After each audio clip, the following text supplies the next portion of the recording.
একটা মেয়ের জীবন বাইরে থেকে যতটা সহজ মনে হয় ভেতরে ততটাই জটিল। সে ছোটবেলা থেকেই শিখে যায় কিভাবে কথা বলতে হয়, কিভাবে হাসতে হয়, কিভাবে চুপ থাকতে হয়। অনেক সময় নিজের ইচ্ছার আগে মানিয়ে নেওয়া শব্দটা বসে যায়। তারও স্বপ্ন থাকে নিজের মতো করে পড়াশোনা করা, কাজ করা, নিজের একটা পরিচয় বানানো। কিন্তু সমাজ মাঝে মাঝে তাকে মনে করিয়ে দেয়, এত বড় স্বপ্ন দেখো না। তার আর্থিক কষ্ট থাকলেও সে কম বলে, নিজের প্রয়োজন কমিয়ে পরিবারকে দেয়।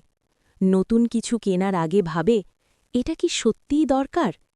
সম্পর্কের কষ্ট তার ভেতরে খুব গভীর হয়।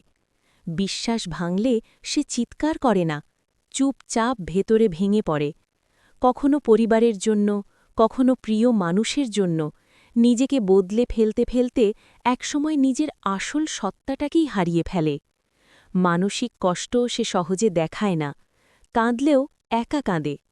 কারণ তাকে শক্ত হতে হয়, কখনো মেয়ে হয়ে, কখনো বোন হয়ে, কখনো স্ত্রী হয়ে, কখনো মা হয়ে। মানুষ তার পোশাক বিচার করে, তার চলাফেরা বিচার করে, তার হাসি পর্যন্ত বিচার করে, কিন্তু কেউ তার নীরব লড়াইটা দেখে না।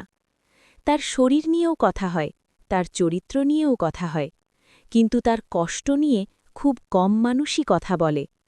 তবুও সে থেমে যায় না, প্রতিদিন একটু করে লড়াই করে, নিজের সম্মানের জন্য, নিজের স্বপ্নের জন্য, নিজের অস্তিত্বের জন্য। একটা মেয়ে শুধু মানুষ না, সে একসাথে হাজারটা দায়িত্বের নাম।